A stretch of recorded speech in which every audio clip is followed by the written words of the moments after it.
Listo. ¿Me escuchan bien? Perfecto. Entonces vamos a Sí, tomarnos una pausa del libro de método inductivo que estamos llevando, nuestro manual, para que practiquemos cómo realizar el método inductivo y cómo se mira el método inductivo en acción. ¿Ok? Vamos a hacer juntos una serie de pasajes para poder encontrar la correcta interpretación y cómo aplicarlo en nuestras vidas. Recuerden que este estudio de método inductivo es un poco más simple que el estudio profundo de hermenéutica y exégesis. Yo sé que no saben qué es hermenéutica y exégesis, no se preocupen. Pero la hermenéutica, digámoslo así, es como un nivel muy profundo para encontrar lo que quiere decir el pasaje. Pero el método inductivo como tal es bastante sencillo. De hecho, estaba con Sherry ayer haciendo esta clase y les voy a poner tres ejemplos, tres pasajes que vamos a hacer juntos ahorita. Y yo hice este estudio de los tres pasajes en una hora. Tres pasajes. Quiere decir que en promedio me tardé 20 minutos en cada pasaje. Quiere decir que tú cuando estudies un pasaje, en promedio te deberías tardar 20 minutos. Porque, como vas a ver ahorita, no me pregunté cosas que yo dije, a lo mejor tú no vas a saber cómo responderlas. Y tampoco, y también, más bien, todas las preguntas que hice, también las googleé y todas me aparecieron allá. Así que sí hay una manera de encontrar estas respuestas y no tardarte tanto.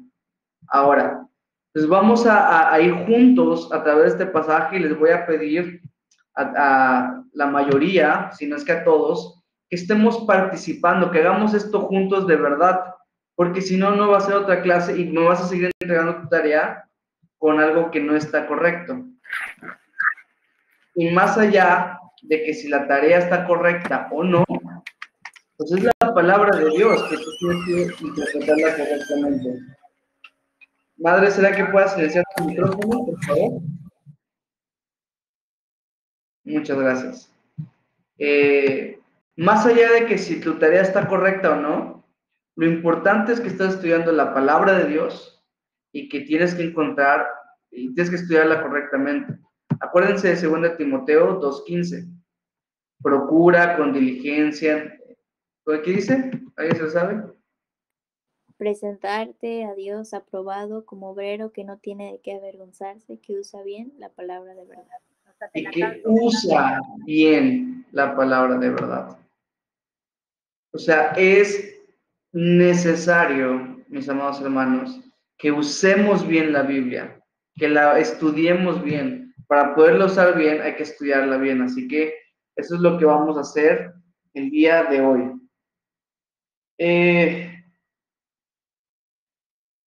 Les repito, he estado leyendo algunas de sus tareas y es normal, no les voy a poner como que mala calificación, cuando es completamente normal, están aprendiendo a estudiar la Biblia. Lo que quiero decirles es que, aunque es normal que se equivoquen, no está bien. Así que vamos a hacerlo juntos para que podamos practicar con estos tres pasajes que vamos a ver. Entonces, déjenme ubicarlos acá.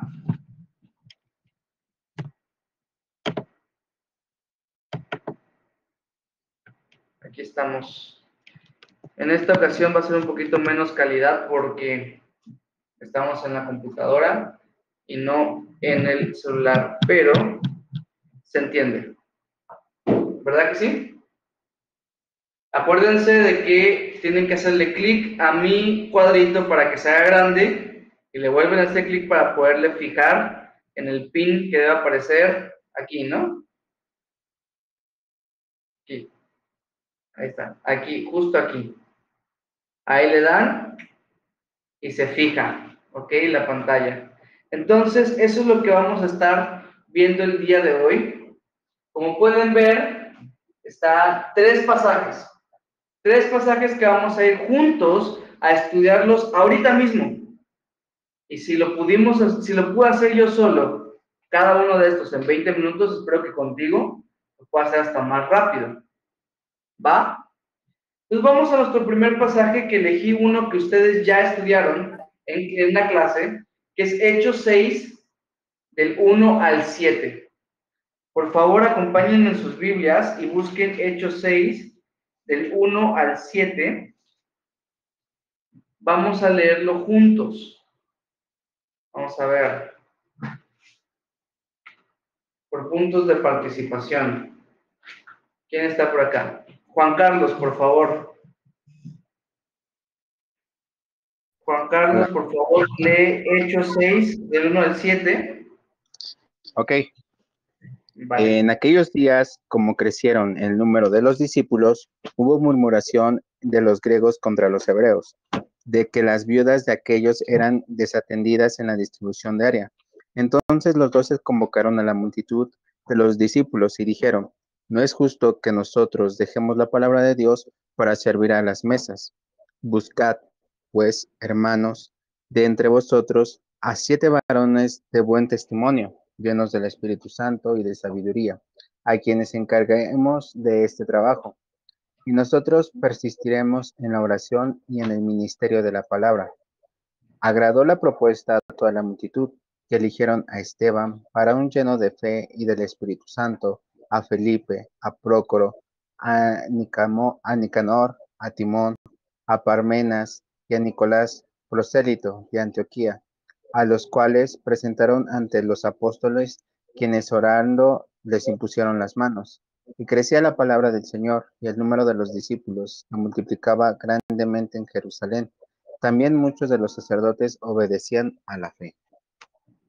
Amén. Bueno, antes de que empecemos, vamos a repasar, muchas gracias Juan Carlos, vamos a repasar todo lo que nos hemos memorizado, ¿ok? Vamos a repasarlo juntos. Vamos a ver. Nos aprendimos primero principios y convicciones. ¿Qué es un principio bíblico? Es una verdad basada en la Biblia. Una verdad basada en la Biblia. Sencillo. Muchas gracias, ¿no? ¿Y convicción bíblica? A ver si es cierto. ¿Yo? ¿Sí? Es una acción firme basada en esa verdad bíblica. Una acción firme basada en esa verdad, ¿verdad? O sea, encontramos una verdad en la Biblia y tomamos una convicción al respecto de esa verdad. Por ejemplo, el Señor está sobre todas las cosas, es el principio bíblico, una verdad, ¿verdad? Una enseñanza. La convicción es, no me voy a afanar en mis problemas, porque el Señor está por encima de todas las cosas. O sea, estoy teniendo una convicción a través de una verdad. ¿Qué otra cosa nos hemos aprendido? Espiritualizar y racionalizar. ¿Se lo aprendieron? Espiritualizar. Darle sentido lógico a un texto. Racionalizar. Eso es racionalizar, así es, darle el sentido lógico, ¿no? Como que tratar de razonar lo que no se puede razonar, como los milagros y ese tipo de cosas. Y espiritualizar. Hay que quitarle el valor literal al texto. Quitarle el valor literal al texto. Muy bien, muchas gracias. Ahora, lo más importante de todo, el método inductivo. Vamos a ir punto por punto. Observación. ¿Cuál es la definición de observación? ¿Qué dice el texto? ¿Qué dice el texto? Así de sencillo. Vamos a hacerlo rápido porque es así, creciendo la pregunta. Observación. ¿Qué dice el texto? Interpretación.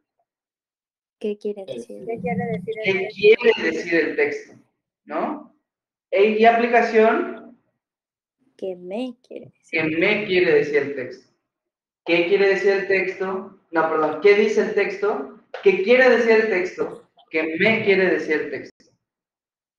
Entonces, esa es una definición bastante simple.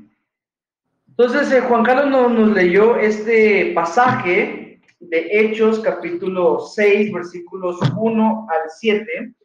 Y en este pasaje, ¿con qué debemos empezar? Con la observación.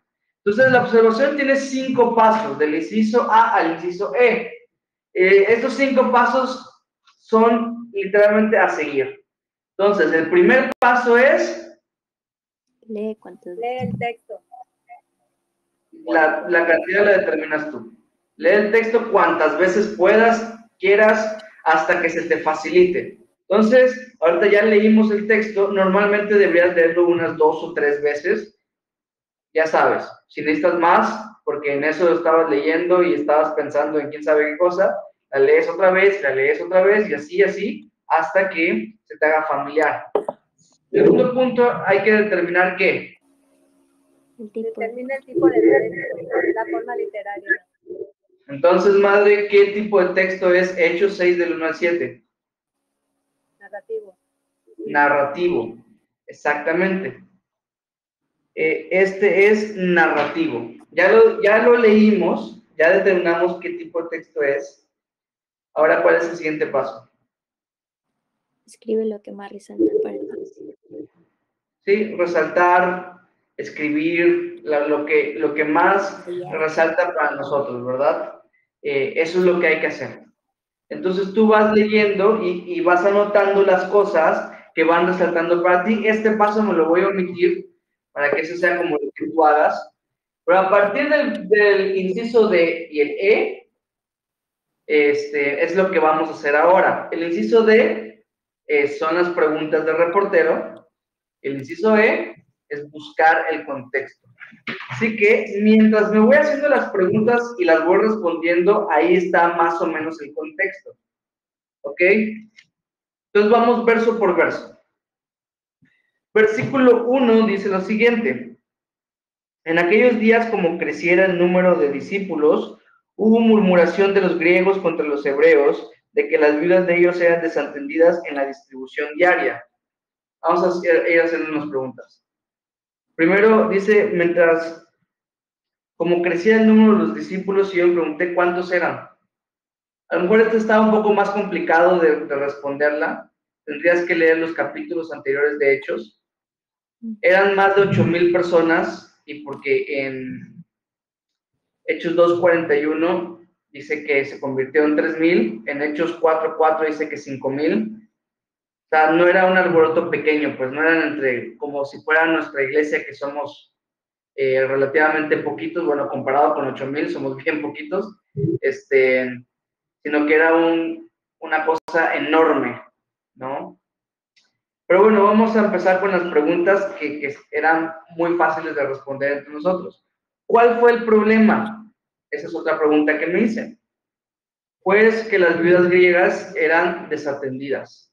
Estamos observando nada más. ¿Qué hicieron con este problema? Entonces, vemos que en este versículo la multitud murmuró, ¿verdad? La murmuración, según la Biblia, es pecado. Entonces, la multitud murmuró. Pero en el versículo 2 vemos que entonces los 12 convocaron a la multitud de los discípulos y dijeron, no es justo, bla, bla, buscad en el 3, pues hermanos, de entre vosotros a 7 varones y bla, bla. Entonces, mientras la multitud murmuró, los apóstoles buscaron una solución, ¿verdad? Estamos todos de acuerdo porque aquí solo estamos observando. Todos estamos observando. Entonces, y yo me pregunté, ¿cuál de las dos fue la correcta de hacer? Obviamente la de los apóstoles, ¿verdad? Buscar una solución. Ya ven cómo solo estoy observando y ya aparece una enseñanza por acá. Pero bueno, solo estamos observando.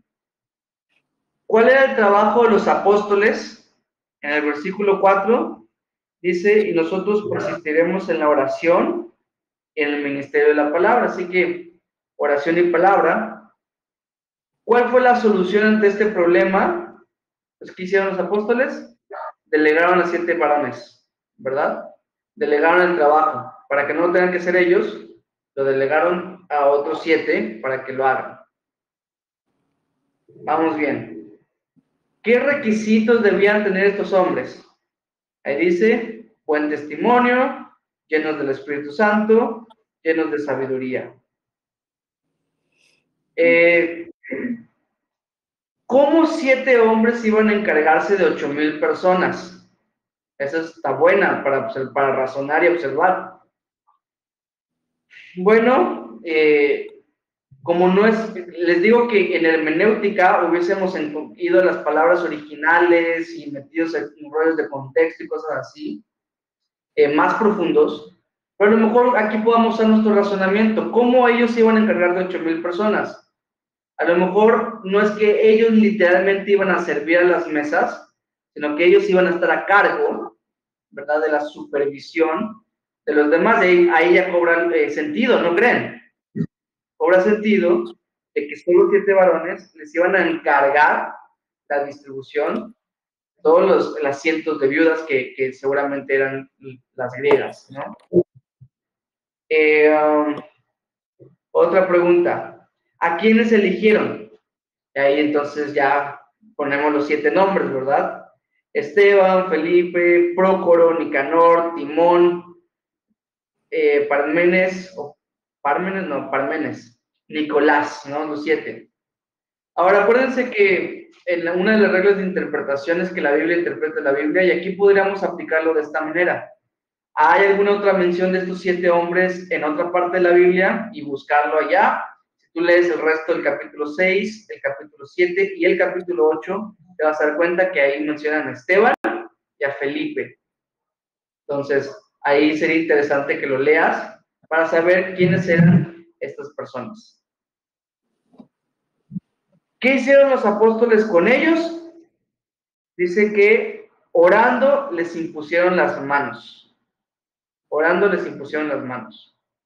Ahora, pregunta de observación. ¿Qué significa imponer las manos? A mí se me hace esta pregunta y lo googleé y sí sale. ¿Ok? Sí salió. En este no te anoté en todas, te voy a ir anotando en cuál página me salió, o sea, si la primera, la segunda, la tercera o así.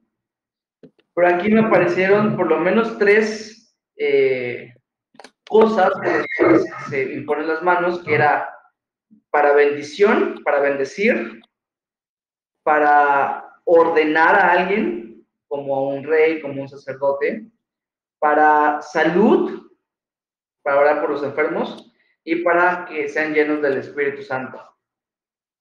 Eso es lo que vemos en la Biblia. No estamos entrando en doctrinas acá, ni nada por el estilo, pero es lo que dice la Biblia, que para eso se impusieron las manos. Ahora, ¿cuál de estas 4 creemos que le están aplicando a ellos? Sería, yo creo, la de ordenarlos, porque lo están ordenando como para encargarse de un trabajo. No estaban enfermos, ¿verdad? No le estaban orando para que les llene del Espíritu Santo, porque se supone que uno de los requisitos era que ya estén llenos del Espíritu Santo. No era nada más para bendecirlos, no tiene ese mucho sentido, pero para ordenarlos como a cargo de algo. Claro. Ahora, ¿cuál fue el resultado? En el versículo 7, la palabra de Dios crecía, la obra continuó. ¿Sabes de esto? ¿Vieron? Sencillo.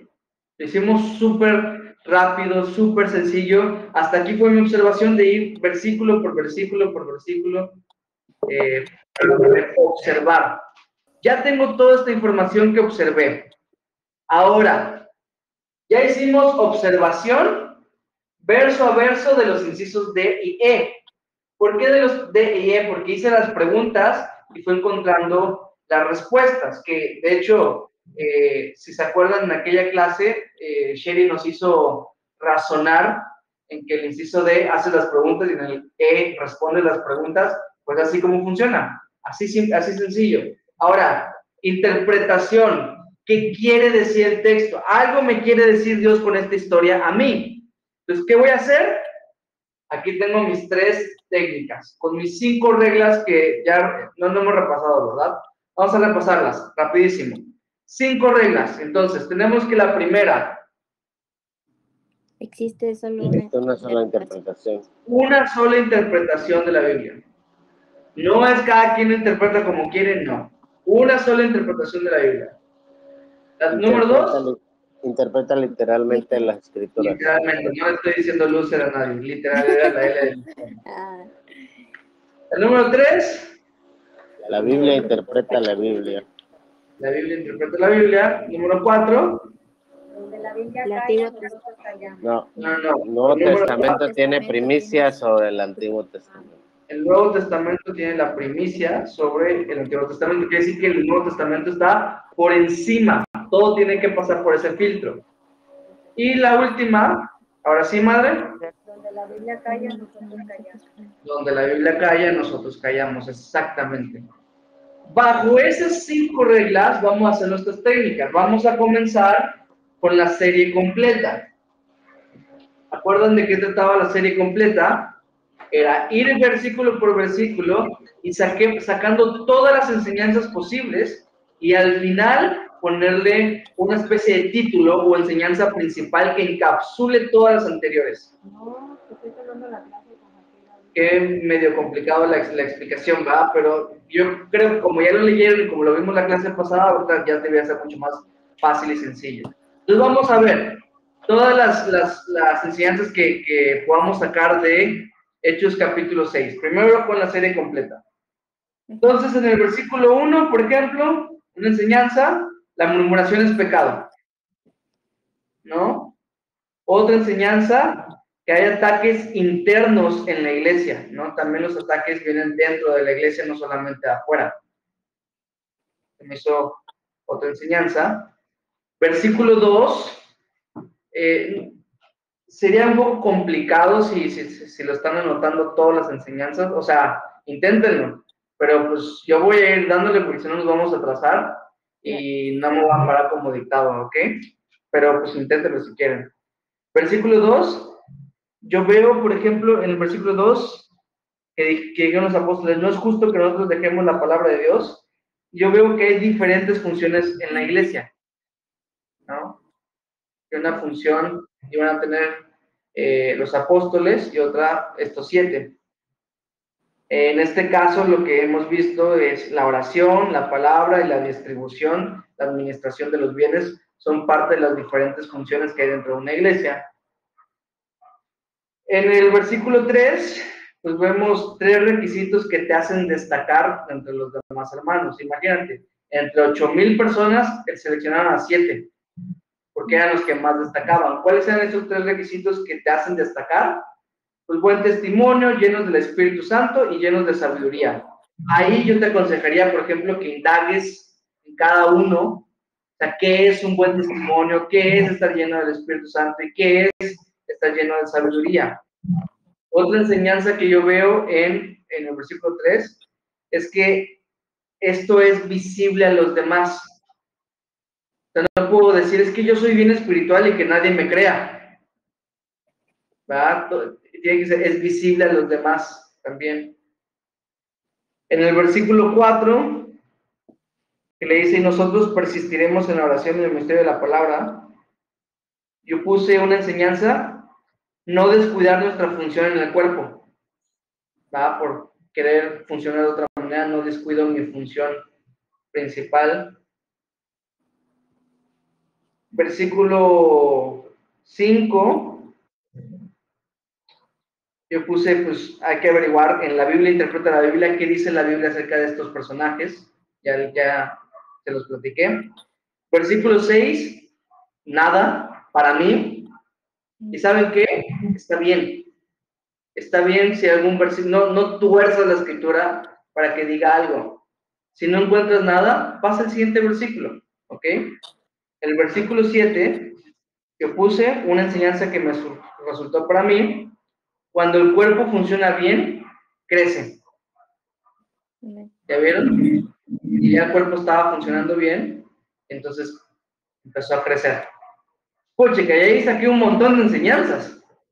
Y en eso que saqué todas estas enseñanzas, ahora para que completemos la serie completa, tenemos que poner un título o una enseñanza principal que yo encuentro.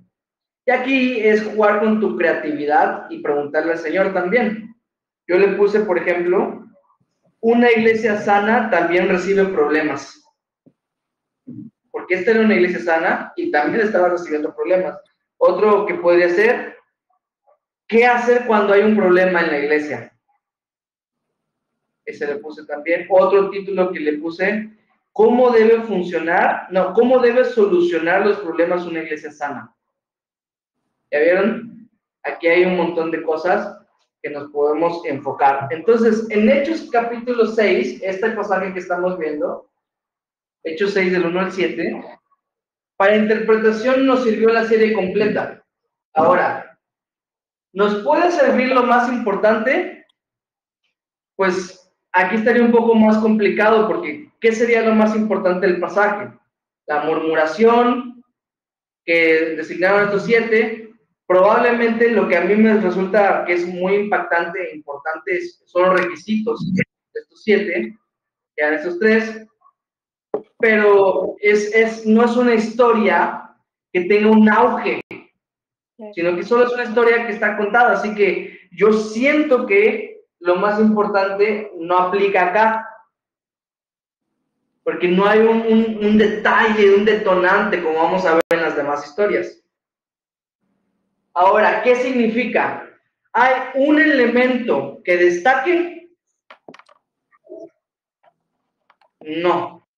No hay un elemento que destaque, no. Acuérdense de Juan 2 del 1 al 12, que era el vino. Y acuérdense de Marcos 2 del 1 al 12, que era la parálisis de este cuate. Mateo 14 y también Marcos 4, la tormenta, ¿no? Pero aquí no hay un elemento importante. El elemento importante tal vez sería la murmuración, y pues la murmuración es pecado, está muy fácil, pues. Así de sencillo. Entonces, no hay, y este elemento no cambia el sentido de lo que estamos estudiando.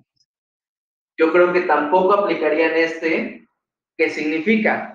Pero con la serie completa nos quedaron muy buenas enseñanzas. De hecho, tengo la teoría de que en todas siempre puedes aplicar la serie completa. Esa es la que de ley va. Pero bueno, aplicación. Acuérdense de la aplicación, tiene estos 4 elementos muy importantes. Aquí te los puse porque no sé si esto ha sido muy claro. Que debe ser práctico, personal, simple y coherente. Práctico, personal, simple y coherente. Ya lo hemos visto en varias ocasiones. Entonces, sé práctico, que se aplica a tu vida diaria, sé personal. Por eso es que la aplicación es la que menos vas a compartir con los demás. Por lo menos no vas a decir lo que, o sea, es algo de tu vida privada, pues.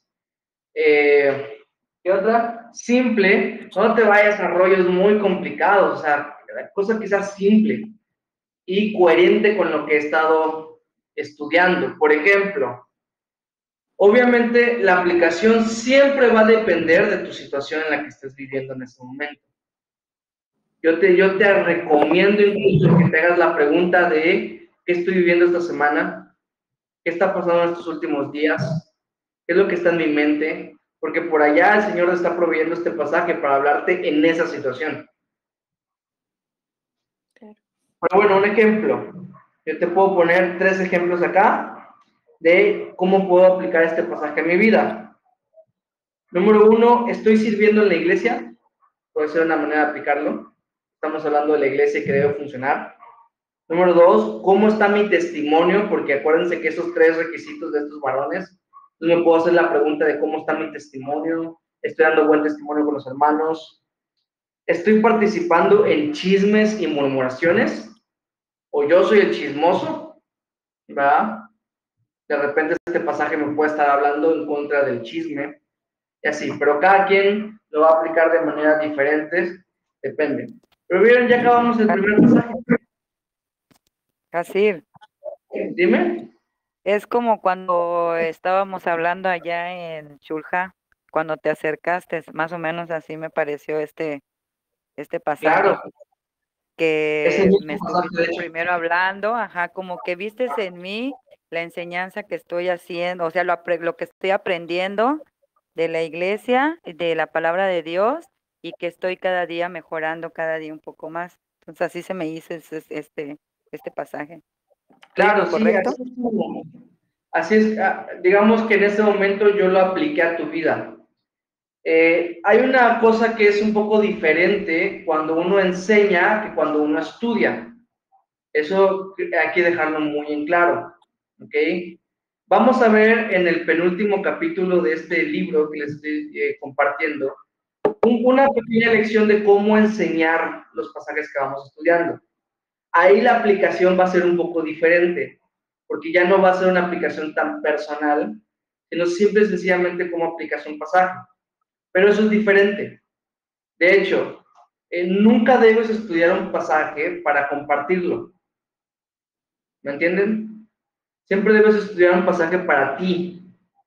Después ya buscas la manera de cómo usar este que estudiaste para los demás, si es que lo vas a compartir con los demás, porque en realidad no todo estudio tienes que compartirlo con los demás.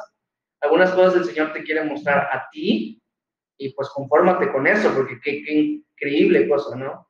A veces lo que nos pasa a los predicadores es que estudiamos para compartir y ya no para deleitarnos. Ese es un error gravísimo que debemos marcar una gran diferencia.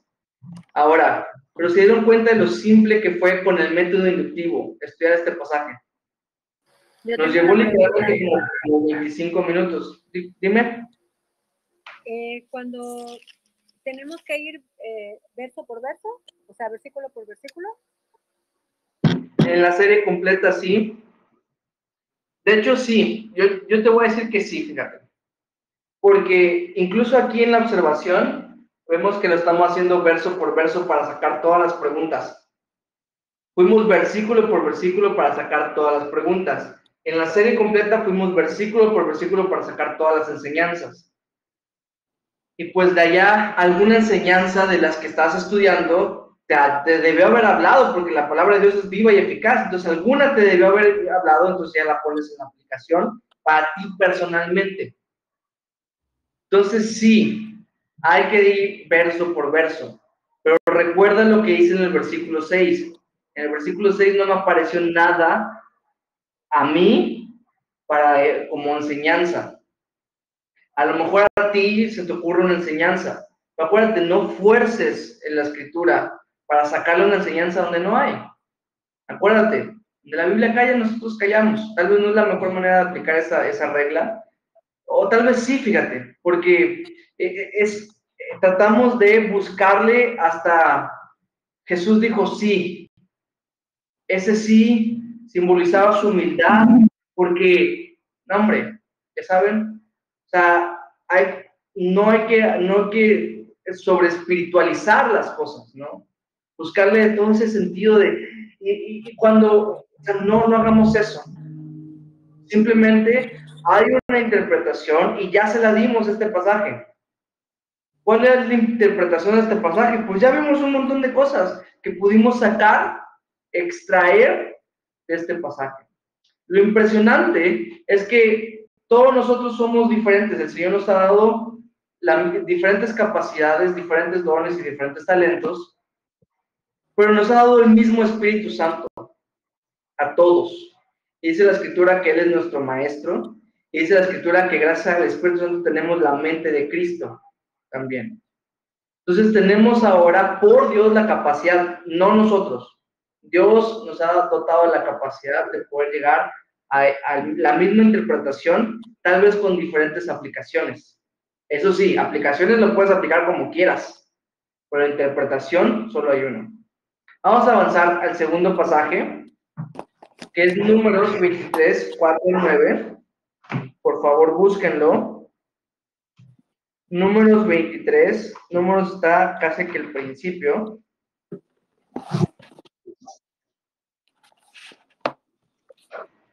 Números 21. Yo lo puse aquí mal. Números 21, del 4 al 9.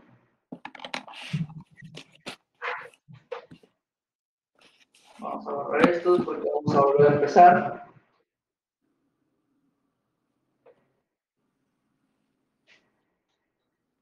Ok, vamos a ver. Tiakoki, ¿tienes tu Biblia contigo? Nos dijiste que estás de viaje. Sí, espérame, hijo. Espérame, lo estoy buscando. Sí, la tengo. Va, perfecto. Te esperamos. Es Números, capítulo 21. Del 4 al 9. ¿Es donde empieza después? Sí. Sí. Ok. Después partieron del monte de Or, camino del Mar Rojo, para rodear la tierra de Edom, y se desanimó el pueblo por el camino. Y habló el pueblo contra Dios y contra Moisés, porque nos hiciste subir de Egipto para que moramos en este desierto, pues no hay pan ni agua, y nuestra alma tiene fastidio de este pan tan liviano. Y Jehová envió entre el pueblo serpientes ardientes que mordían al pueblo, y murió mucho pueblo de Israel. Entonces el pueblo vino a Moisés y dijo: hemos pecado por haber hablado contra Jehová y contra ti. Ruega a Jehová que quite de nosotros estas serpientes. Y Moisés oró por el pueblo. Y Jehová dijo a Moisés: hazte una serpiente ardiente y ponla sobre una asta, y cualquiera que fuera mordido y mirare a ella vivirá. Y Moisés hizo una serpiente de bronce y la puso sobre una asta, y cuando alguna serpiente mordía a alguno, miraba a la serpiente de bronce y vivía. Buenísimo. Solo tengo una pregunta, ¿me escuchan bien? Sí. Sí. Conecté estos audífonos para que yo los pueda escuchar mejor a ustedes, porque están en la computadora, escucho bajito. Muchas gracias, tía. Sí, como estamos viendo entonces en este pasaje, es un pasaje muy preciosísimo, y vamos a aplicarle lo mismo que hicimos con el pasaje pasado. Parece complicado, ¿verdad? Un pasaje así dices tú como que, ¿y qué le voy a sacar de enseñanza para mí? Pero van a ver que es muy sencillo. El método inductivo, gracias a Dios, nos facilita todo. Nos facilita todo. Así que lo vamos a volver a hacer. Vamos, entonces. Observación. Leer cuantas veces puedas. Determinar la forma literaria, que sabemos que todas van a ser narrativas porque estamos en esa forma literaria. ¿Qué otra cosa? Resaltar las cosas. Eso tú lo haces. Tú lo vas a hacer. Ahorita vamos a enfocarnos en el paso 4 y 5, o como lo pusimos en el libro, inciso D y E, que es las preguntas del reportero y el buscar el contexto. Entonces, mientras nos vamos haciendo preguntas, vamos buscando y así nos vamos respondiendo para encontrar y observar lo mejor que podamos hacer de este pasaje. Curiosamente, no se sabían, los médicos tienen este símbolo que es una serpiente y una cruz. De aquí lo sacan, porque el Señor sanó a las personas por medio de esta serpiente de bronce. Qué curioso, ¿va? Primero, ¿dónde estaban? Ahí podrías tú mirar un mapa de cómo, del monte de Or, dónde estaba ese monte de Or, y qué significaba rodear Edom. Pero básicamente, el dónde estaban es el desierto. Cuando tú ves el mapa, de hecho se ve así todo de un color amarillo normalmente en los mapas, porque indica que toda esa zona era una región de desierto. Así que la pregunta que me surge a mí es, ¿por qué se desanimaron? Pues probablemente por tanto caminar en el desierto, ¿no? Si acabamos de ver que estaban en un desierto, yo creo que me sería muy normal que se desanimen por caminar en el desierto. Sigo observando, estamos observando todos juntos. ¿Qué hicieron con su desánimo?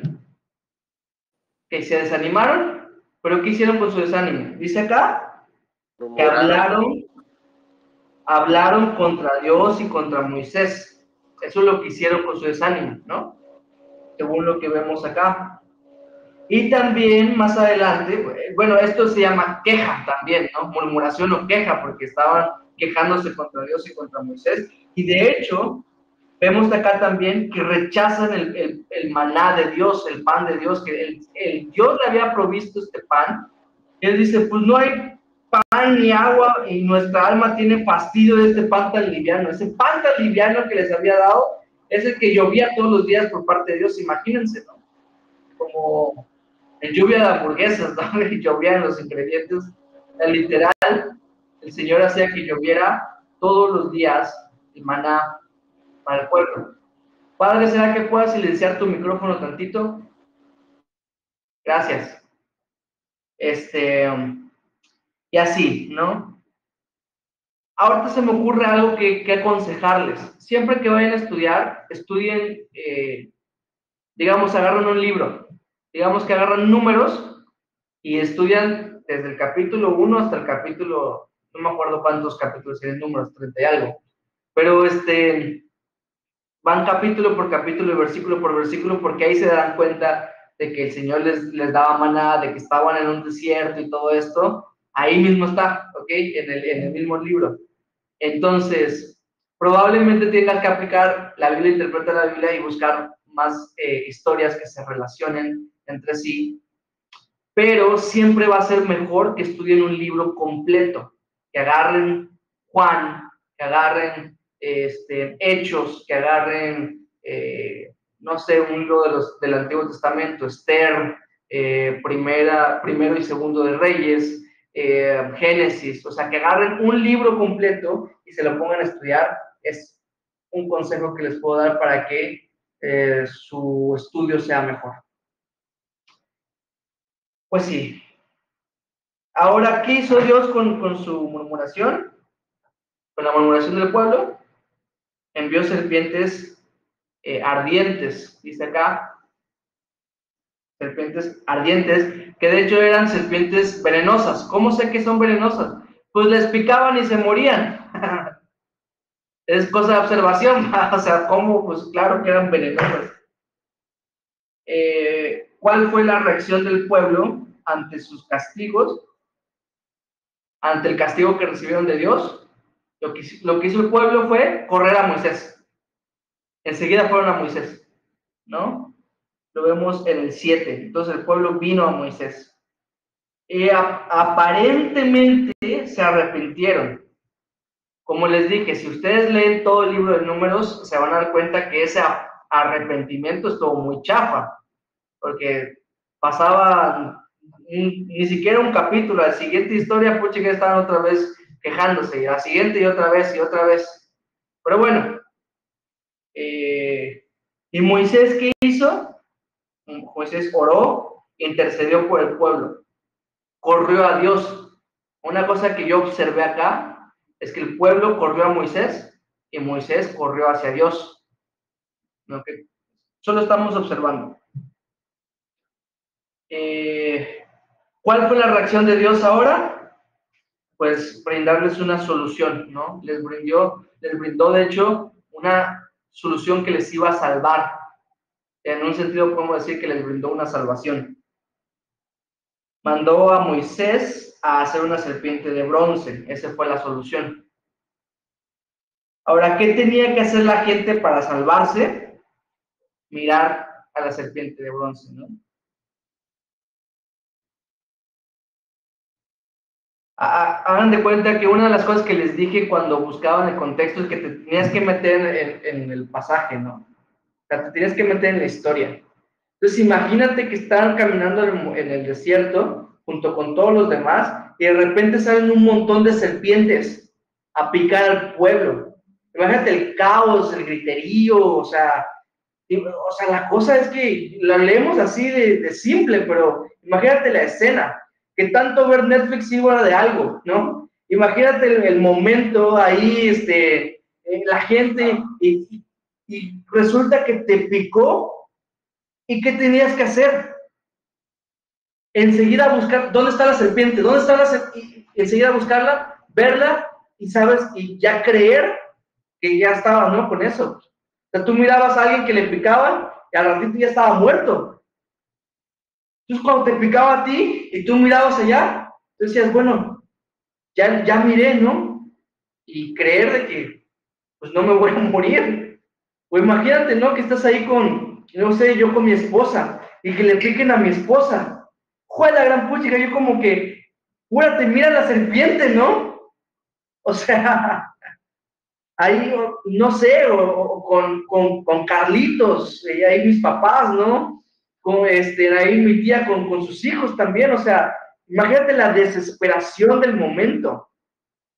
Es buenísimo que uno como que se ponga en ese momento, porque, por ejemplo, ahorita en lo que estamos hablando simplemente, me acabo de dar cuenta que las personas cuando le explicaban tenían que creer en la palabra de Dios, ¿no? Que viendo esas serpientes se iban a salvar, solo por meterme en el pasaje y sentirme como en una serie de Netflix. Es que la verdad es que con pasajes como este yo no entiendo cómo la gente dice que la Biblia es aburrida, la verdad. Pero bueno, entonces ya observamos, sencillo, ya estamos haciendo un método inductivo, ya observamos números 21 del 4 al 9. Ahora, ¿qué sigue? La interpretación. ¿Qué quiere decir el texto? Vamos a utilizar primero la serie completa. Así que la serie completa sí la vamos a usar aquí. En el versículo 4, no lo saqué También, nada. también pasó? entraría lo más importante, ¿no, hijo? Sí, pero vamos uno por uno. Pero sí, de hecho en esta sí, yo creo que sí. O bueno, ahorita vamos a ver. Pero tal vez sí lo más importante se aplicaría porque pues, es la serpiente de bronce. Pero vamos a ir uno por uno. Primero vamos a comenzar con la serie completa. En el versículo 4, personalmente yo dije, yo no saqué ninguna enseñanza de este versículo. O sea, si yo tuviera que torcer el pasaje para que diga, no sé, caminar mucho cansa y te desanima. O sea, qué enseñanza más burda, pero bueno. Entonces, acuérdate, que no saques una enseñanza de un versículo, está bien, muévanse del siguiente, ¿ok?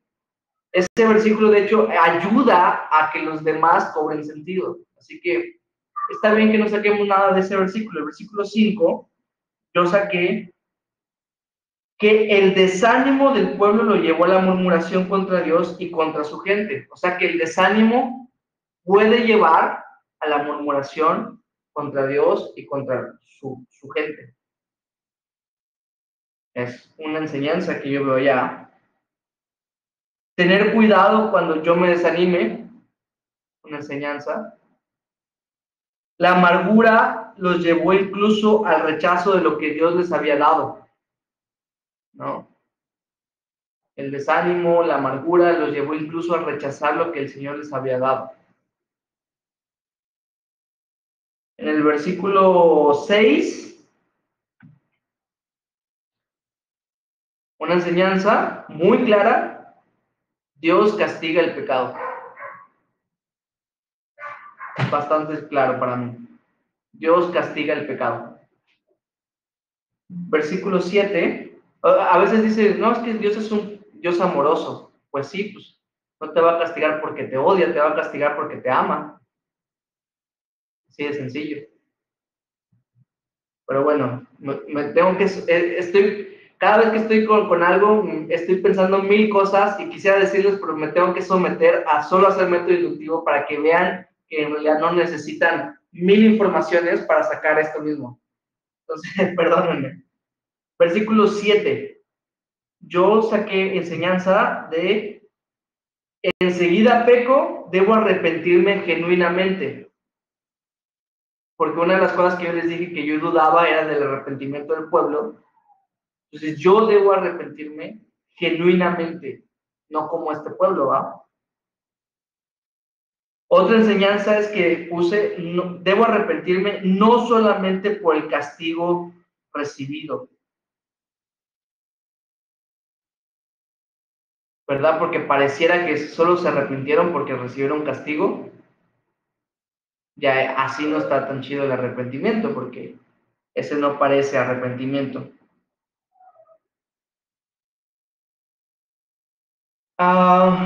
Versículo 8. Nuestra salvación viene de Dios. ¿Quién fue el que salvó al pueblo? Dios. Dios proveyó la salvación. Y obviamente nuestra salvación viene de Dios. ¿Alguien piensa en alguien? En Jesucristo, ¿verdad? Jesús es nuestra salvación. Y vino del Padre, dice la Biblia. Versículo 9, el último. Obedecer a Dios me traerá vida y seguridad. Esa es la enseñanza que yo pude sacar de este versículo. Y aquí tengo un montón de enseñanzas, ¿no? Del arrepentimiento, de la salvación, de la seguridad, de la obediencia, de la murmuración, del castigo de Dios. Entonces, tengo que ver de qué manera tal vez creativa, ver una enseñanza principal que encapsule todas las demás enseñanzas. Eso también sirve para sacar un título, y como la analogía que estoy tomando es de que es una serie, pues vamos a ponerle título a esta serie. No sé, a mí se me ocurre, por ejemplo, Dios castiga el pecado. Es una buena enseñanza porque ahí encapsula la murmuración, encapsula el arrepentimiento, encapsula la obediencia, encapsula a un Dios que castiga. Otra, Dios el que ama disciplina. También siento que es una enseñanza que lo encapsula en lo mismo. Ahora, en lo más importante, pues es el castigo de Dios por las serpientes, ¿no? Es como que el auge del pasaje, la serpiente de bronce y todo eso. Así que, como decía Tía Coqui, en este también se puede poner lo más importante porque sí hay algo que es más importante. Pero, en este caso, como ya hice la serie completa, lo más importante no va a aportar nada. ¿Ya se dieron cuenta? Entonces sería como repetir la misma técnica. Entonces, ¿para qué hacerlo dos veces? Porque viendo en el castigo de Dios por las serpientes, otra vez, Dios castiga el pecado, debo arrepentirme genuinamente, debo buscar a Dios, la salvación viene de Dios, o sea, repetir lo mismo. Les digo, si ya hicimos esta, que es la que vamos a hacer siempre, pues entonces, algunas veces, no siempre, algunas veces, esta está de más, como en esta ocasión. ¿Ok? Pero sí se pudo hacer, ¿no? Aparte de que en historias cortas, esto de que lo más importante no aportó mucho a nuestro estudio, es porque es una historia corta. En las historias cortas, pues básicamente lo más importante nos va a llevar todos los versículos, que es lo mismo que hizo la serie completa. En historias que son largas, enfocarte en lo más importante te ayuda muchísimo, sobre todo para centrar tu estudio. Pero bueno, entonces, lo más importante, no, porque repetimos lo mismo. Sí aplica, pero ahorita como vamos, no nos va a aportar nada, pues decidimos que no. Ahora, ¿qué significa? ¿Podemos aplicarlo? ¿Hay algún elemento importante en esta historia? Sí. ¿Cuál? Elemento. La serpiente de bronce. Las serpientes, sí. La serpiente de bronce, exactamente, tía. Pero en sí, las serpientes, es el elemento importante, ¿no? Obviamente, el más importante es la serpiente de bronce. Pero bueno, un elemento importante es la serpiente. Y como dijimos, tienes que sacar las características de la serpiente. Por ejemplo, yo puse maldición, que trae muerte.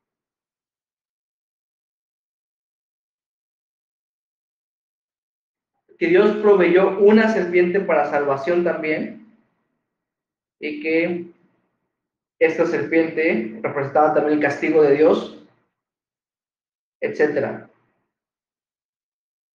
Ahora, hay dos elementos en la Biblia que se interpretan como serpiente. De hecho, hay un elemento, hay algo que representa a las serpientes que a nosotros, la mayoría de las personas, enseguida lo relacionamos. ¿A quién representa esa serpiente? Satanás. Satanás, la serpiente antigua del huerto del Edén, así lo llaman Apocalipsis también, que era Satanás. Ahora, ¿Satanás puede ser usado como este elemento? Les voy a decir por qué no. Satanás, imagínense que digamos que esta serpiente representaba a Satanás. Hubo una serpiente de bronce que fue levantada para traer salvación al pueblo. ¿Satanás fue levantado para traer salvación al pueblo? No, para nada. Entonces, escuchen cómo estoy diciendo la frase. Una serpiente que fue levantada para traerle salvación al pueblo. Si no es Satanás, entonces ¿quién es? Jesús. Jesús. Cristo Jesús. Ahora, acuérdate de la Biblia, interpreta la Biblia en el sentido de que tienes que buscar los pasajes también que hablan de este pasaje. Y si hay un pasaje que habla de este pasaje específico, que es Juan 3, 14 y 15, que dijo Jesús a Nicodemo, así como la serpiente fue levantada en el desierto, es necesario que el Hijo del Hombre sea levantado para que todo aquel que le cree no se pierda, mas tenga vida eterna. Y después dijo el famoso versículo, porque de tal manera amó Dios al mundo, que ha dado a su Hijo unigénito para que todo aquel que le cree no se pierda, mas tenga vida eterna. Entonces, te das cuenta que ahí tenemos a la serpiente representa a Cristo, la serpiente de bronce representa a Cristo, y entonces, esto nos lleva a un nivel muchísimo más profundo todavía, que es lo que yo les estaba diciendo. Las características de maldición, por ejemplo, Cristo se hizo maldición por nosotros, Gálatas 3:13. Muerte, porque Jesús literalmente vino a morir, cargó con nuestra muerte, él cargó con esa muerte, la muerte eterna que tú y yo merecemos, cayó sobre Cristo. Dios proveyó la salvación porque Dios envió a Jesucristo. El castigo de Dios lo tomó Cristo literalmente por nosotros. Entonces, ¿qué enseñanza saco yo de acá de poner a Cristo como la serpiente de bronce? Que la salvación viene de Dios y este es Cristo. Que mi fe en Dios me puede salvar del castigo. Me va a salvar del castigo, ¿no? Porque así como ellos miraron a la serpiente con fe para que se salven, así nosotros debemos creer en Cristo para salvarnos. Si tengo fe en su Salvador, tendré vida. Jesús hizo maldición por mí, etcétera, etcétera. ¿Vieron cómo llevamos este pasaje a un nivel más profundo todavía? A través de buscar este elemento más importante que era la serpiente de bronce, como dijo Tiago. Buenísimo. Y ya hicimos otro estudio. Y ahora vamos a la aplicación. Depende de mi situación. Pero ahí te van otros 3 ejemplos. ¿Hay algún pecado a confesar y arrepentirme? Para, no sé, una manera de aplicarlo podría ser de que, no, pues yo estoy haciendo esto, Señor, y me arrepiento por esto, te pido perdón, por favor, ayúdame, bla, bla. La situación en la que estoy, ¿es posible que Dios me esté castigando por algo que hice mal? ¿Cómo estoy aceptando lo que Dios me da? ¿Te acuerdas que el pueblo rechazó lo que el Señor le había dado? O sea, formas de aplicarlo a mi vida de una manera práctica, personal, simple y coherente a lo que estamos interpretando. Sencillito. 30 minutos nos llevó este estudio. Tú normalmente tienes un estudio que hacer cada semana en tu casa. Y si a nosotros juntos, que me llevó más tiempo con ustedes porque estamos platicando, nos llevó media hora. ¿No crees tú que tengas media hora para darle al Señor, para estudiar su palabra? Ya se dieron cuenta qué sencillo es. Es muy fácil. Ahí te va uno último, ¿ok? Uno último en esta última media hora, 20 minutos que vamos a tomar, que es Marcos 3, del 1 al 6. Como ves, elegí pasajes cortos para que no nos lleven tampoco mucho tiempo. Marcos 3, del 1 al 6. Le voy a pedir a mi papá, por favor, si puedes leerlo. Marcos 3, del 1 al 6.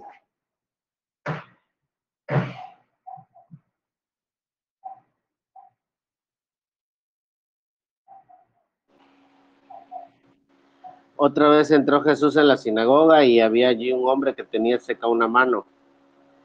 y le acechaban para ver si en el día de reposo le sanaría, a fin de poder acusarle. Entonces dijo al hombre que tenía la mano seca, levántate y ponte en medio. Y les dijo, ¿es lícito en los días de reposo hacer bien o hacer mal, salvar la vida o quitarla? Pero ellos callaban. Entonces, mirándolos alrededor con enojo, entristecido por la dureza de sus corazones, dijo al hombre, extiende tu mano. Y él la extendió, y la mano le fue restaurada sana. Y salidos los fariseos tomaron consejo con los herodianos contra él para destruirle.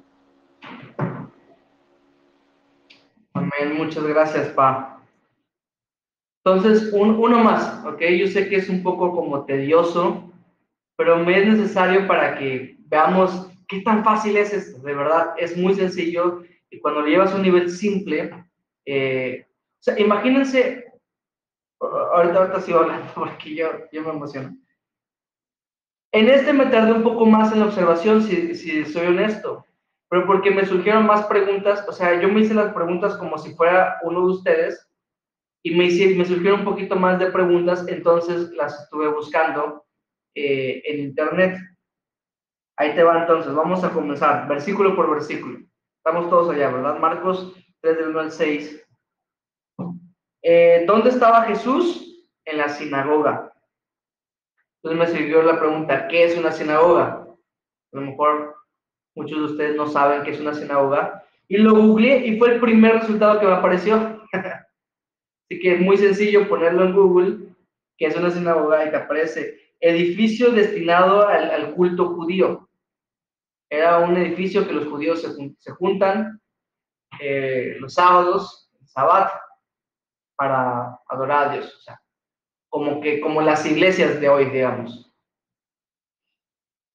¿Qué enfermedad es la mano seca? También surgió la pregunta. Fíjense que en el primer resultado también me arrojó, era como un brazo al aire, con los dedos como contraídos, pero al aire tirado el brazo. Esa es la mano seca. Yo sé, pero eso sí no lo encontré en los resultados de búsqueda, que la mano seca, de hecho, no sé si han visto, que de repente hay personas que tienen así contraída la manita, y yo sé que se le llama también la mano seca, pero bueno, de una o de otra, la mano está inmovilizada y paralizada. Ahora, siguiendo la regla de la Biblia, interpreta la Biblia también, básicamente, buscas qué otros pasajes hay que hablan de esta historia, como lo hicimos con Números, como lo hicimos con Hechos también, buscando las menciones de Esteban y de Felipe. Y en esta historia resulta que también está en Mateo y también está en Lucas, y de hecho agregan datos interesantes, por ejemplo, que la mano que tenía seca era la derecha. Lucas le pareció muy importante decir esto, pero bueno, era la derecha. Ahora imagínate, ¿cómo era vivir así? ¿Te acuerdas? Meterte en la historia. Ahora, yo soy el hombre de la mano seca, ¿cómo era vivir así? ¿No? Imagínate no tener esta mano y que te cuelgue, o la tienes aquí, puchica, y no puedo hacer nada por esta mano, ¿no? Probablemente la mención de que sea derecha, que sí, pues que era la que más usaban, ¿no? No nos dice cuánto tiempo llevaba así, no nos dice nada de eso, acuérdense, donde la Biblia calla, nosotros callamos. Pero bueno, probablemente no podía trabajar. Ojo, estoy diciendo probablemente todo, porque caemos en el error cuando somos absolutistas. No sé si esa es una palabra, pero me refiero a que cuando decimos, es que era así, y no se sabe si era así, ¿no? Pero ¿cómo era vivir así? Digamos que probablemente no podía trabajar igual, ¿no? Porque incluso que fuera zurdo, solo iba a tener una mano para poder trabajar la persona. Entonces no trabajas igual, como teniendo las dos manos. Pues sí. ¿Por qué era tan importante el día de reposo? Porque parece que está centrado en la pregunta de Jesús, ¿no? ¿Por qué era tan importante el día de reposo para los judíos? Ahí hasta el quinto resultado me pareció una respuesta lógica. Bueno, ya sabemos que es el cuarto mandamiento porque, bueno, la mayoría de acá está De hecho, todos de acá están en la clase de la hermana Alma. Ella nos hizo copiar los 10 mandamientos. El cuarto mandamiento era acuérdate del día de reposo, ¿no? Para guardarlo y santificarlo y bla, bla. Pero fíjense, la quinta página que vi acerca de esto decía, los religiosos habían exagerado sus restricciones del día de reposo. ¿Ya vieron? Hay una respuesta lógica. O sea, ¿por qué Jesús se molesta con ellos si era un mandamiento? Pues porque los religiosos lo habían llevado a otro nivel. A través de investigar me di cuenta de esto. ¿Quiénes eran los que acechaban a Jesús? No nos lo dice el versículo 1, pero nos lo dice el versículo 6. Eran los fariseos. Entonces me surge la pregunta, ¿quiénes eran los fariseos? Y de nuevo,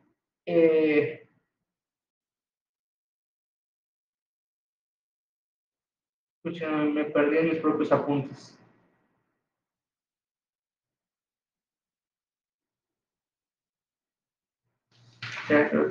Aquí está.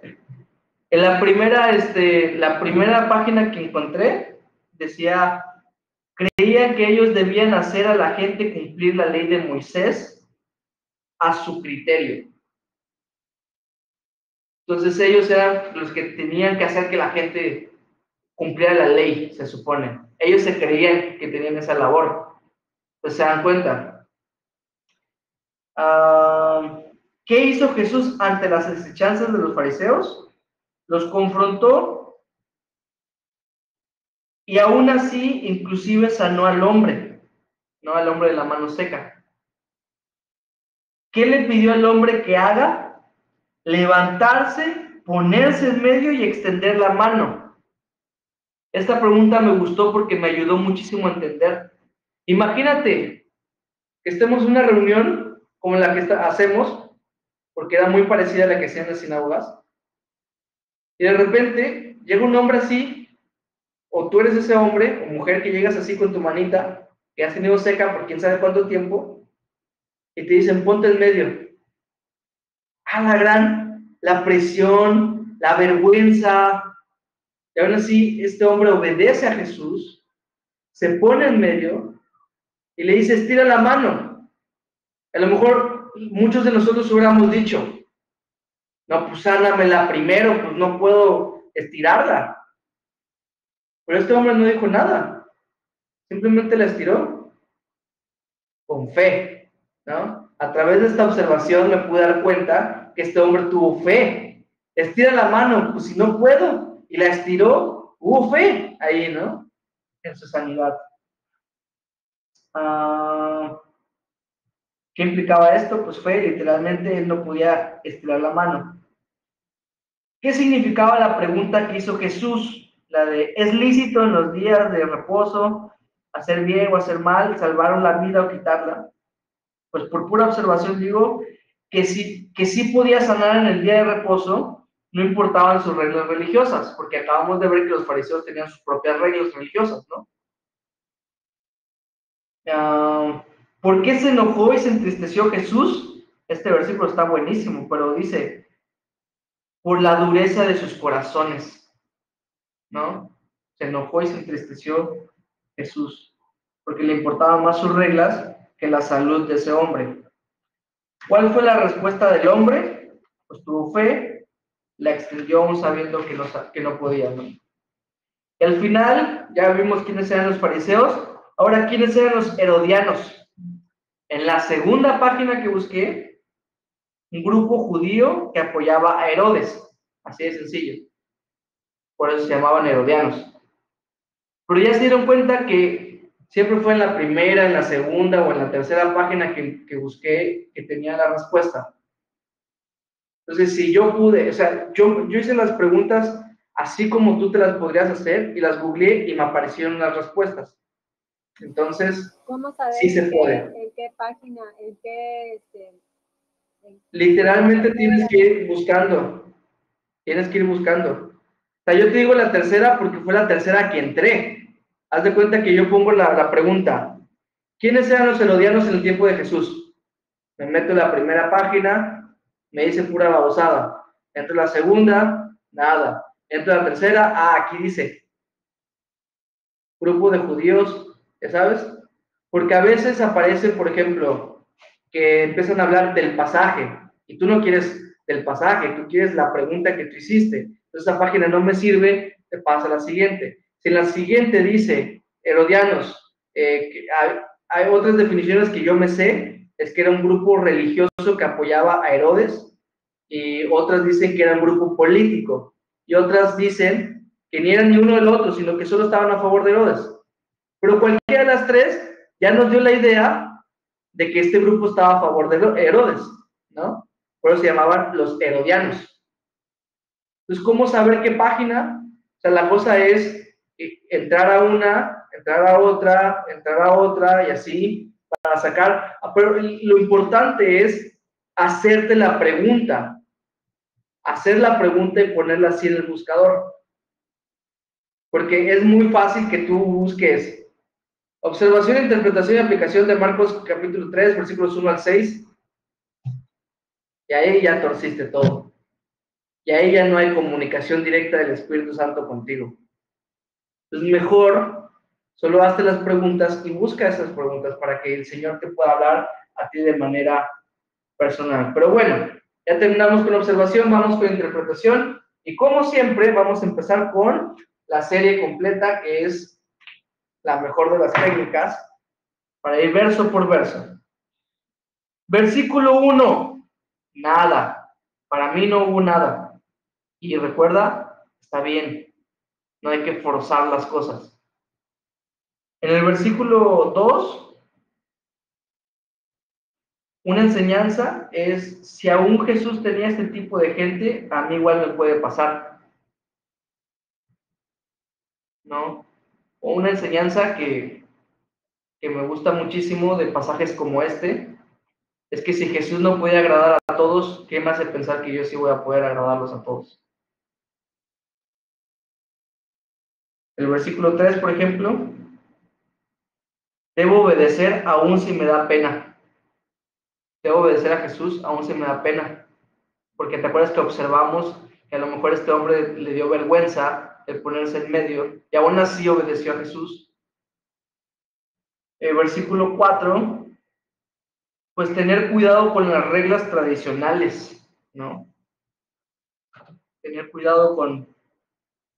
Puedo tener una buena intención y aún así estar equivocado, porque a lo mejor los fariseos tenían una buena intención con que la gente cumple la ley de Moisés, pero estaban equivocados según Jesús.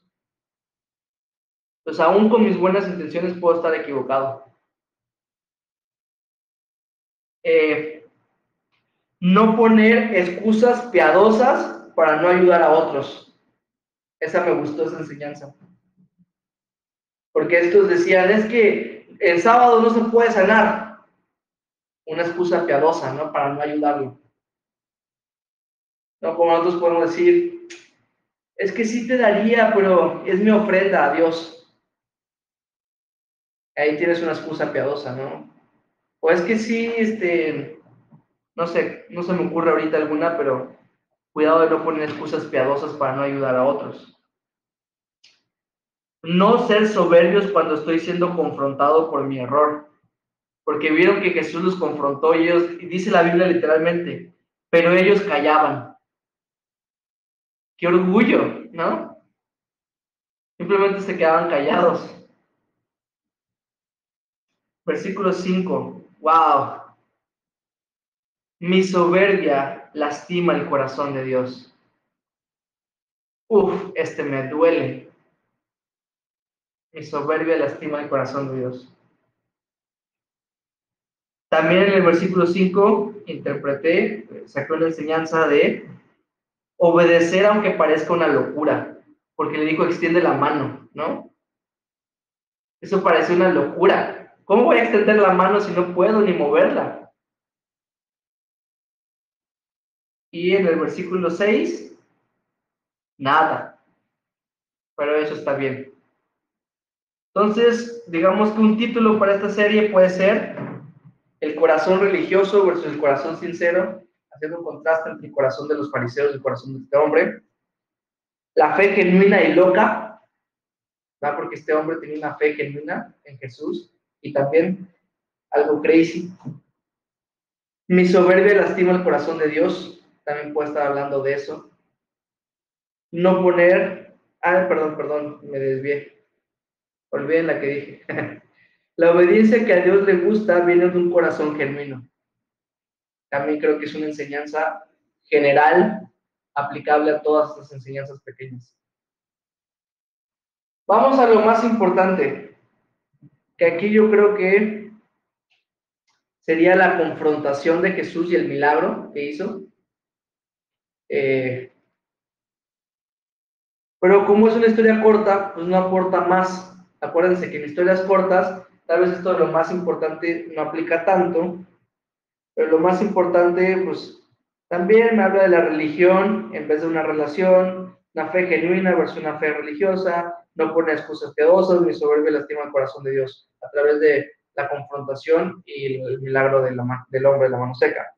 Ahora, ¿qué significa? ¿Hay algún elemento importante en esta historia? Díganlo pues. La mano. La mano seca, muy bien, mamá, porque aunque los demás como que lo sabían, como que lo dudaban y no sabían si sí o si no, pero sí, la mano seca, eso es como que el elemento más importante de esta historia. Ahora, sacamos características. Impide trabajar.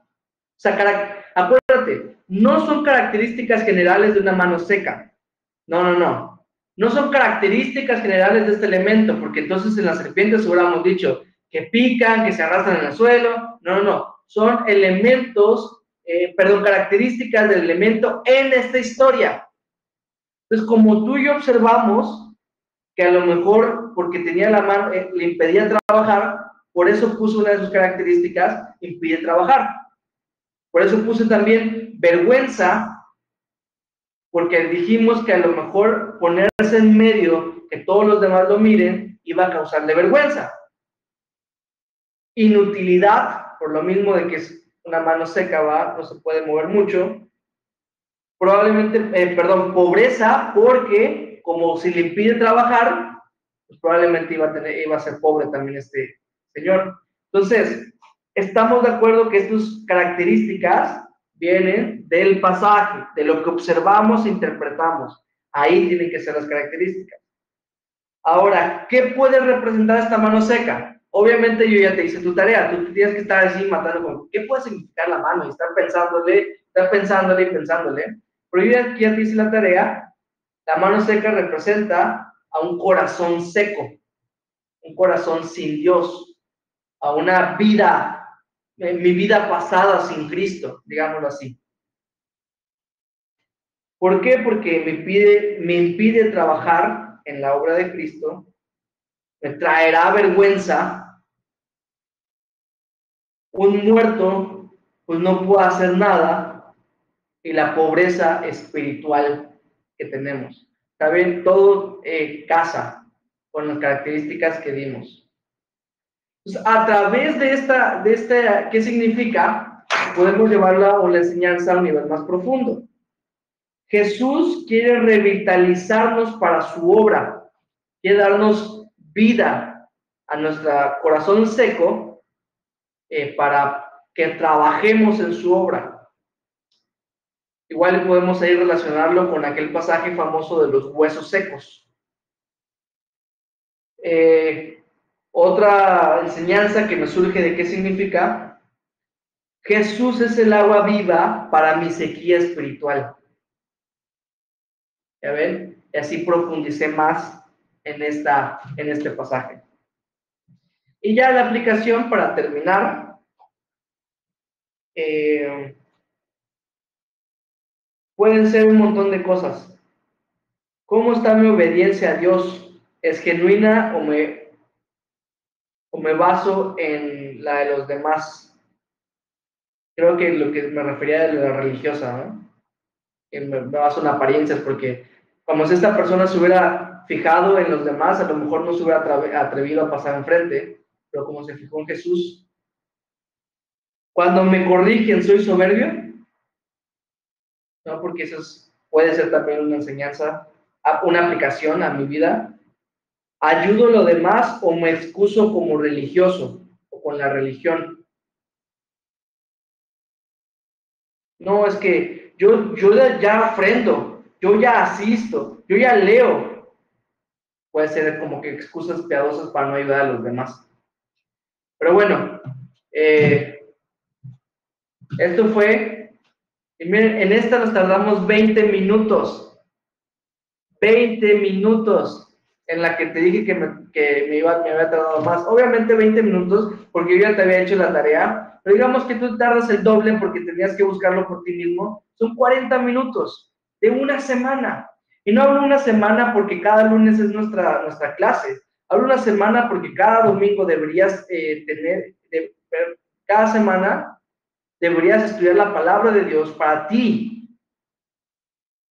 De hecho, debería ser todos los días. Te dije que a veces un pasaje puedes empezar el lunes, lo continúas martes, lo continúas miércoles, jueves, y así te vas, hasta que termines el pasaje, pasa el siguiente, y así te vas, porque eso es parte de lo que tenemos que hacer, no solo de pan vivirá el hombre, sino de toda palabra que sale de la boca de Dios. Entonces, tenemos que estudiar la Biblia. Pero ¿saben qué es lo más loco de todo esto? Que quisiera compartirles, que no me había dado cuenta hasta que les empecé a compartir ahorita. En Hechos 6, del 1 al 7, dijimos que, digamos, el tema principal, una iglesia sana también recibe problemas, qué hacer cuando hay un problema y todo eso, ¿no? En Números 21, del 4 al 9, dijimos que Dios castiga el pecado, que Dios es el que ama disciplina. Y en Marcos 3, del 1 al 6, dijimos de un corazón religioso versus un corazón genuino. Y en estos tres pasajes vimos tres temas sumamente diferentes. ¿Aló? ¿Van a decir algo? Se equivocó. Pero bueno, en estos tres pasajes vimos tres enseñanzas diferentes. ¿Se dan cuenta de eso? Quiere decir entonces, mis hermanos, que tenemos todo un tesoro bien diverso para descubrir.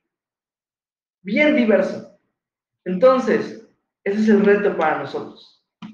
Espero, mis hermanos, que haya quedado un poquito más claro cómo emplear el método deductivo en un sentido más práctico.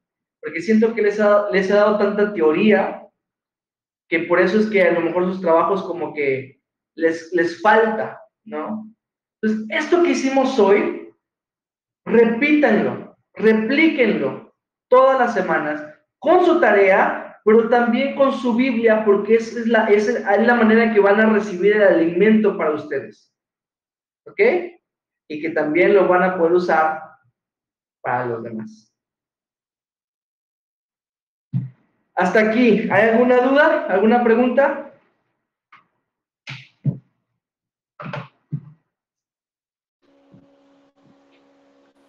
No, me quedó claro, la verdad.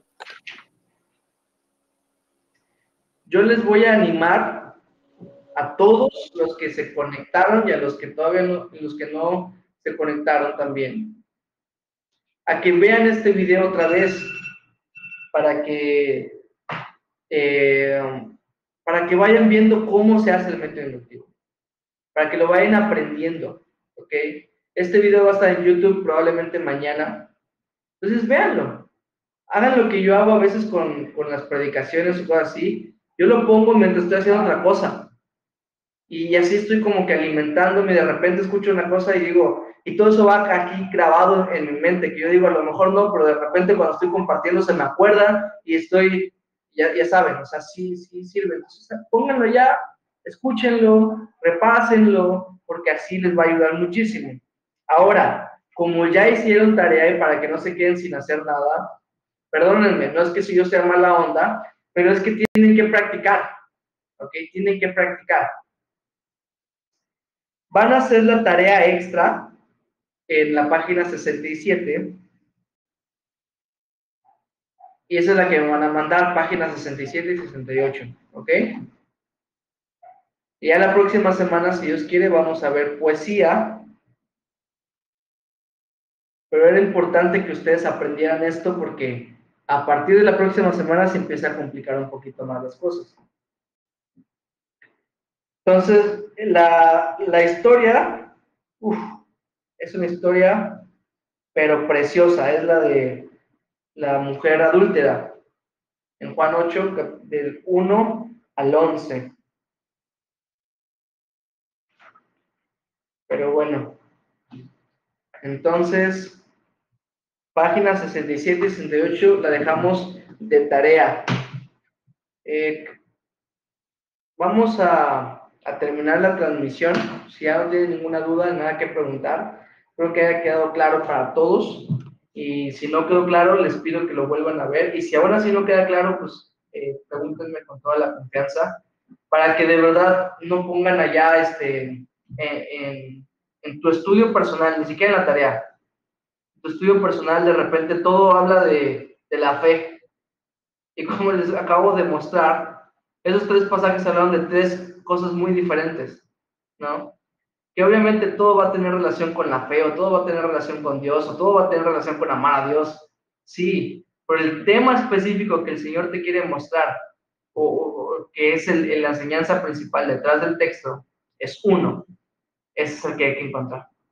Y ya acabamos de ver que a través del método inductivo, sin profundizar tanto, sin ir por todas las partes de la Biblia, sin necesidad de ir a las palabras originales, sin nada de esas cosas que se nos complican la hermenéutica, lo pudimos encontrar. Quiere decir que sí se puede. Ya basta de excusas de, es que yo no sé tanto como no sé quién. No importa eso. Tenemos la Biblia. Acabamos de ver que es muy sencillo. Ya basta de excusas de que yo no sé, porque ya acabas de ver que en realidad es bastante simple y que con estas herramientas simples podemos llegar a la misma conclusión que el doctor teólogo de no sé qué, las mismas conclusiones. Pero bueno, familia, pues Dios les bendiga. Cualquier cosita, estamos en WhatsApp de distancia y pues sí, déjenme detener la grabación y listo.